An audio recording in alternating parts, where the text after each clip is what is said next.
आता आपल्या आवडत्या मालिकेचे संपूर्ण भाग मालिका प्रसारित झाल्यानंतर लगेचच पाहू शकता फक्त सन नेक्स्ट वर. भारतातील प्रेक्षकांसाठी मोफत सेवा. सर, हे काय करताय तुम्ही?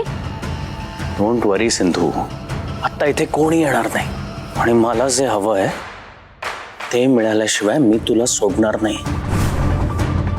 अगं सिंधू, सिंधू अगं काय करतेस तू? का पडतेस? सिंधू काय करतेस तू? सिंधू, सिंधू थांब प्लीज. सिंधू मी काही करणार नाही, प्लीज थांब. सिंधू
ॲज पर माय कॅल्क्युलेशन हीच ती वेळ आणि हाच तो क्षण.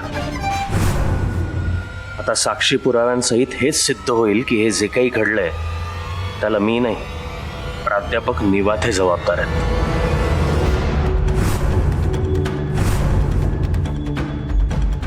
मिस्टर निवाथे, अहो काय केलं ते? अहो सर, मी काही नाही केलं सर. मी स्टाफ रूम मधून बाहेर आलो तेव्हा ही मुलगी धावताना दिसली, म्हणून तिचा तोल जाताना दिसला, म्हणून मी तिला हात द्यायला गेलो. पण जस्ट शट अप. मॅडम, अहो तुम्ही बघत काय बसलाय? नीट चेक करा ती शुद्धीत आहे की नाही. मी आता ॲम्ब्युलन्स बोलावतो. सर, सर तिचा श्वास बंद झालाय.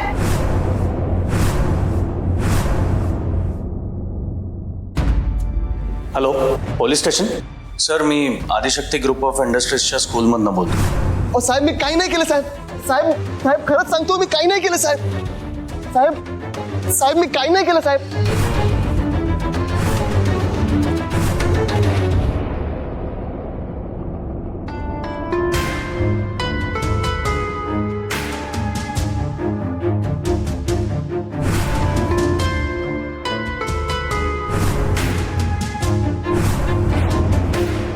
ओ आय सी. तसाही त्यांचा त्या निवाती सरांवर पहिल्यापासूनच राग होता. का बरं? यशवर्धन साहेबांनी डॉलीताई मिळून शाळेत काय धंदे करतात हे निवाते सरांना कळलेलं. त्यांनी विरोध करायलाही सुरुवात केली होती. हे सगळं मैत्रीताईंना कळलं असतं तर त्यांच्या अंगाशी आलं असतं. म्हणून या संधीचा फायदा घेऊन त्यांनी आधीच काटा काढला. तरीही एक प्रश्न अजूनही कायम राहतो. यशवर्धन आत आणि निवाते बाहेर कधी आले? साहेब, मांजरीला वाटतं आपण डोळे झाकून दूध पितो म्हणजे आपल्याला कुणीच बघत नाही. यशवर्धन साहेबांना पण तसंच काहीसं वाटत होतं. पण शेवटी कर्माचा हिशोब होतो आणि पापाचा घडा भरला की खरा चेहरा समोर येतो. त्यांचा खरा चेहरा मैत्रीला कुणी दाखवला माहितीये? कोणी? माझ्या आदितीनं. आई, तूच तर म्हणायचीस ना ते निवाते सर खूप चांगलेत म्हणून. फक्त चांगले नाही तर आपल्या शाळेचे आदर्श शिक्षक होते ते. मग ते असं वाईट का वागतील ना?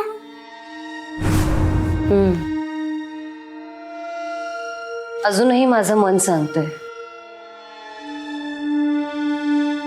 ते असं वाईट वागूच शकत नाहीत. नक्कीच काहीतरी गडबड आहे, पण काय तेच कळत नाहीये मला. आई, आज ना कमलाजी आपल्या माळी काकांना विचारत होती काय झाडांना पाणी घातलं की नाही.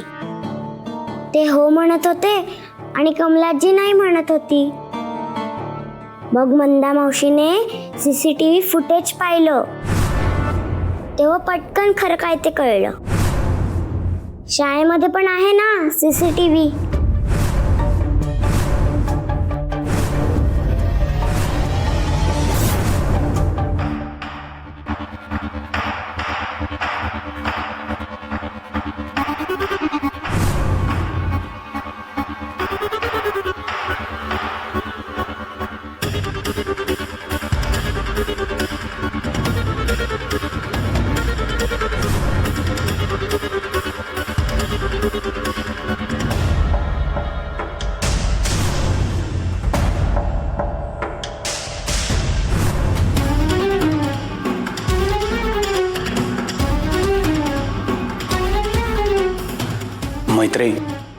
Maitreyi I am really sorry.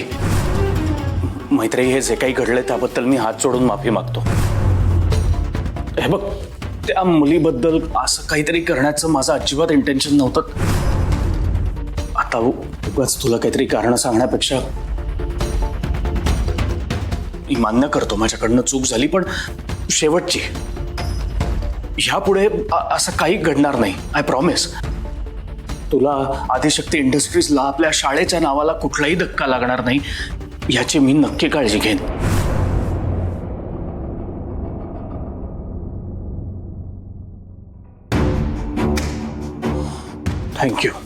Thank you मैत्री. तुझ्या हातात पुरावे असतानाही तू आज मला समजून घेतलंस आणि माफ केलंस. खरंच तुझं मन खूप मोठं आहे. I am very very proud of you. कधी कधी काळ आणि वेळ बघून समजून घ्यावं लागतं. म्हणजे नथिंग. बाय द वे, मी त्या दिवशी हे सगळं फुटेज डिलीट केलं होतं. तुला कसं मिळालं?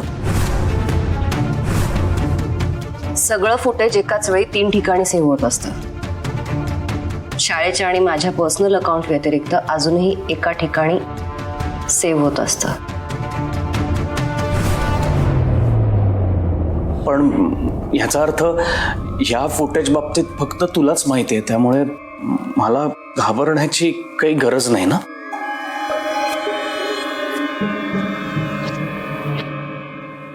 शाळा सुटेल, आपल्याला निघायला हवं. आदिती पण वाट बघत असेल ना? बरोबर आहे तुमचं. निघायची वेळ झाली आहे.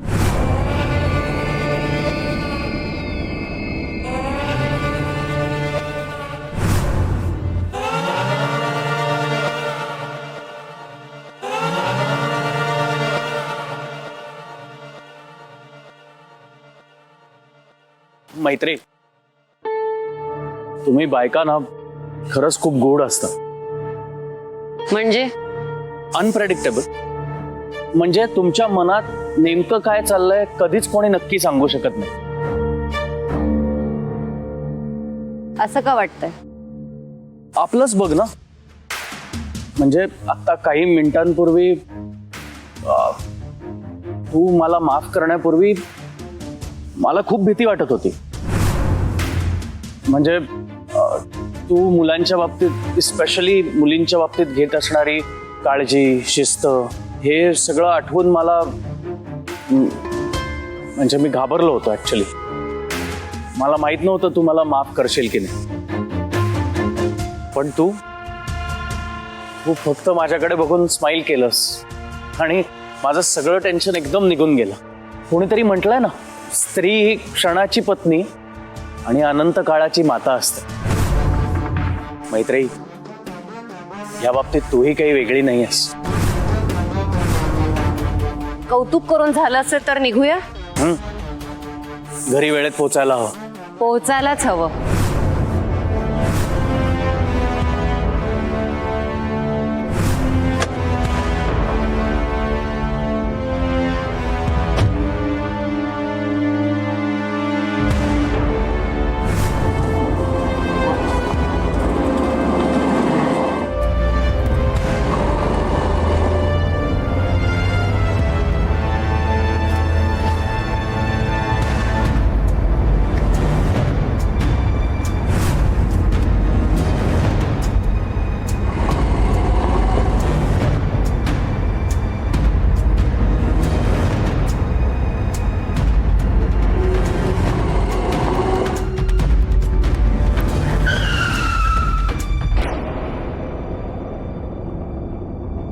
काय झालं?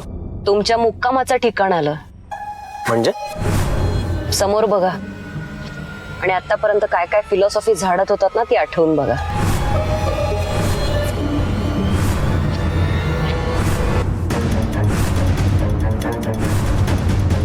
मग कळेल ही मैत्री काय आहे ते आणि वेळ आल्यावर काय काय करू शकते ते. तयार राहा तुमच्या पापाची फळं भोगण्यासाठी. जेल मधल्या पुढील प्रवासासाठी खूप खूप शुभेच्छा.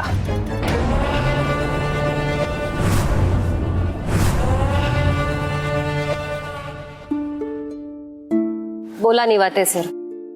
Thank you so much ma'am. सगळे पुरावे माझ्या विरोधात असताना देखील फक्त तुमच्यामुळे आज मी सुटू शकलो. नाहीतर एखाद्या मुलीचा विनयभंग करण्याच्या अपराधाखाली आयुष्यभर जेलमध्ये चढत राहिलो असतो. घरच्यांना तोंड देखील दाखवू शकलो नसतो. Once again ma'am, thank you so much. तुम्ही थँक्स म्हणाला, मी तुमच्यासाठी काहीच केलेलं नाही. मी कोणाची पाठराखण न करता फक्त सत्याची बाजू घेतली. त्यामुळे खरा गुन्हेगार आत आणि तुम्ही बाहेर आहात. पण तो गुन्हेगार प्रत्यक्ष तुमचा नवरा आहे हे माहीत असूनही तुम्ही. नाही सर, गुन्हेगाराला कुठलाही धर्म, जात, पात, नातं असं काहीच नसतं. तो फक्त गुन्हेगार असतो. आणि तुमच्या म्हणण्याप्रमाणे तो जर माझा नवरा असेल तर खरं तर मीच तुमची माफी मागायला हवी त्यांच्या वतीने. कारण त्यांच्यामुळे तुम्हाला एकाच वेळी बदनामी आणि मनस्ताप सहन करावा लागला. नाही मॅडम, अहो प्लीज तुम्ही असं सॉरी म्हणू नका. आधीच तुमच्या कुटुंबाचे माझ्यावर खूप उपकार आहेत आणि आज मी जो कोणी आहे ते फक्त आणि फक्त तुमच्या वडिलांमुळे. गोरगरीब मुलांसाठी त्यांनी शाळा सुरू केल्या.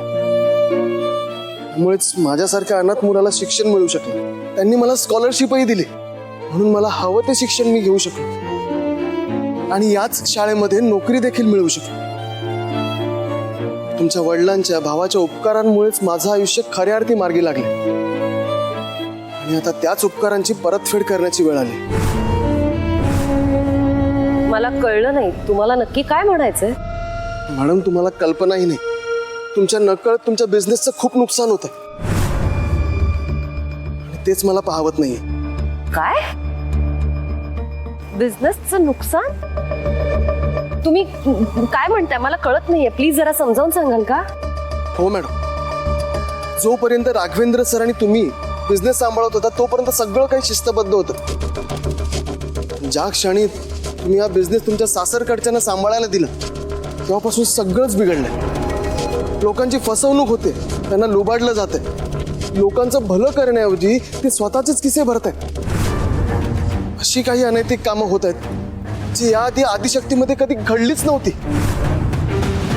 मी आणि माझ्यासारखे इतर कर्मचारी जे कधी काळी आदिशक्ती शाळेमध्ये शिकत होतो, आम्ही सगळे एकत्र आलो. सगळं पाहिलं, नोटीस केलं आणि आम्ही चर्चा केली की ह्या सगळ्या गोष्टी सगळ्यांसमोर आणल्या पाहिजेत. त्यानंतर आम्ही ज्या लोकांची फसवणूक झाली त्यांचे स्टेटमेंट, बँक रेकॉर्ड, फ्रॉड पावत्या हे सगळे प्रूफ एकत्र करून ह्या फाईलमध्ये जमा करून ठेवलेत. आणि सगळे तुमच्यासमोर आणण्याची आमची हिंमत होत नव्हती.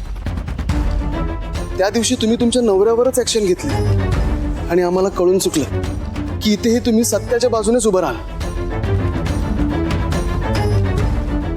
ही फाईल मॅडम, या फाईलमध्ये सगळे पुरावे आहेत. आता गरज आहे ती फक्त ऍक्शन घेण्याची. चूक फक्त माझ्या सासरच्यांची नाहीये, चूक माझी आहे. मी प्रेमात इतकी आंधळी झाले की मला आजूबाजूला काय चाललंय काहीच कळलं नाही.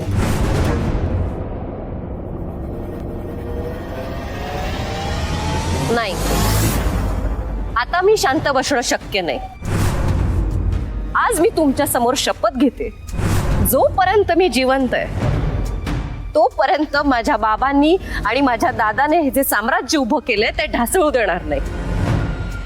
एकाच वेळी तुम्हाला आणि माझ्या दादाला दिलेला हा माझा शब्द आहे.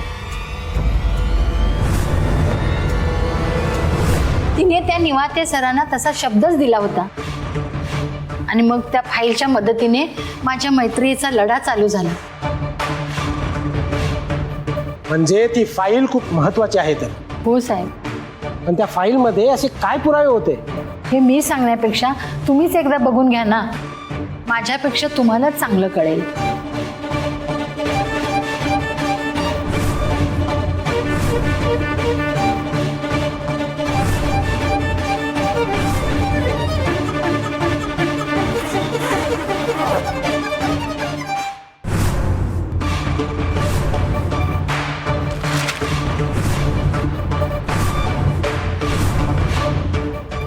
डॉली,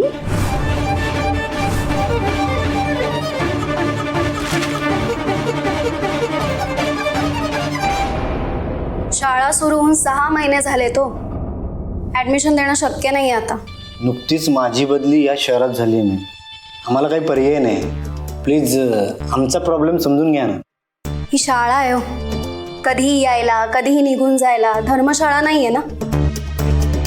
आम्ही आमच्या नियमानुसार चालतो म्हणून आमच्या शाळेचं चांगलं रेप्युटेशन आहे. शाळेच्या रेप्युटेशन बद्दल आम्हालाही माहिती आहे. म्हणूनच या शाळेत आम्हाला ऍडमिशन हवं आहे. मिळणार नाही. पण आम्ही स्पेशल डोनेशन द्यायला तयार आहोत ना.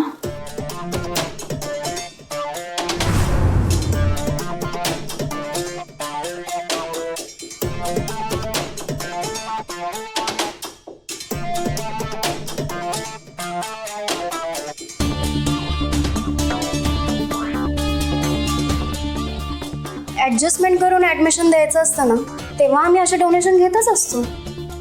सो तुम्ही मला जे डोनेशन देताय त्यात नाविन्य असं काहीच नाहीये. त्याच्यासोबत वेगळं काही देता आलं तर बघा. म्हणजे काय कळलं नाही मॅम. मॅडमचं नेकलेस खूप सुंदर आहे हो. असं डिझाईन आता बघायलाच मिळत नाही कुठे.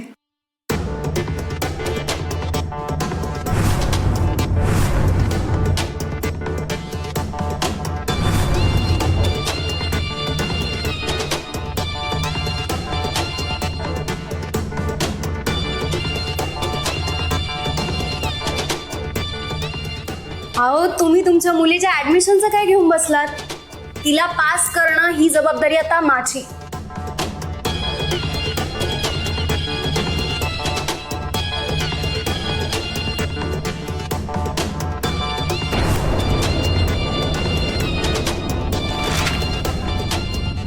हॅलो, आदिशक्ती ट्रान्सपोर्ट मधून स्वतः MD दगडू खिरे बोलून राहिलो. तुम्हाला जर तुमच्या ट्रान्सपोर्ट कंपनीचा फायदा करून घ्यायचा असेल तर मी रिव्हर्स गिअर टाकायला तयार आहे. त्यासाठी आदिशक्ती ट्रान्सपोर्ट कंपनीचे रूट डिटेल्स, चार्जेस, मेंटेनन्स आणि सप्लायरची लिस्ट आणि कंपनीची सगळी खाजगी डिटेल्स मी तुम्हाला द्यायला तयार आहे. पण त्यासाठी आपला खिसा भरला पाहिजे. तुमच्या प्रॉफिट मधील 20% रक्कम माझ्या अकाउंटला जमा करावी लागेल. बोला, डील मंजूर? ओके.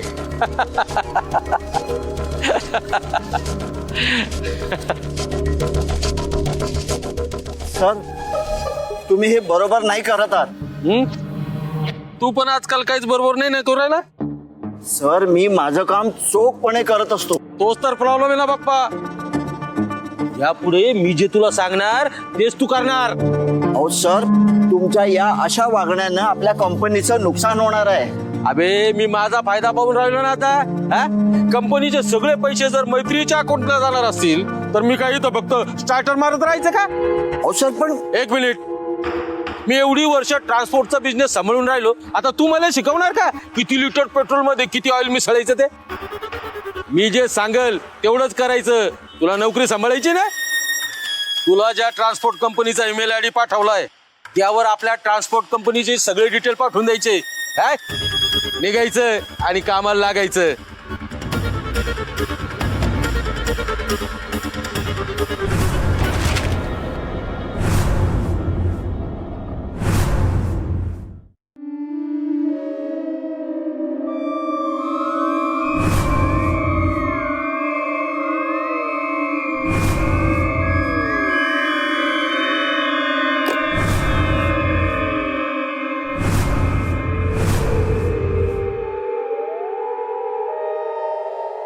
ठीक आहे.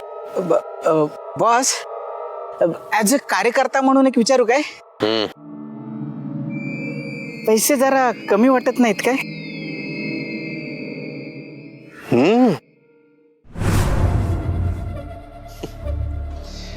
अरे हा फक्त वर्कर लोकांच्या पगारातला कट आहे. आपल्यासाठी हा छोटा झोल आहे.